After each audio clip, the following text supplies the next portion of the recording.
If you need to display the current date in a worksheet, you can use the today function. This date will update whenever the worksheet is recalculated or reopened. So for that, this function is today and bracket close and hit enter. So the today function takes no arguments. It is entered with empty parentheses. When you enter the today function in a cell, it will display the current date.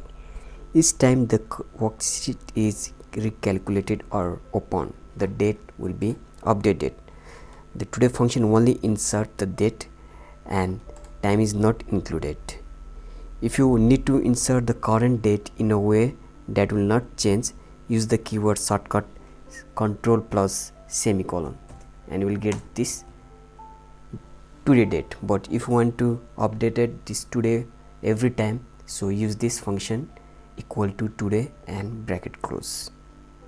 So I hope you like this video. Please subscribe to my channel to get more daily updates. Thank you.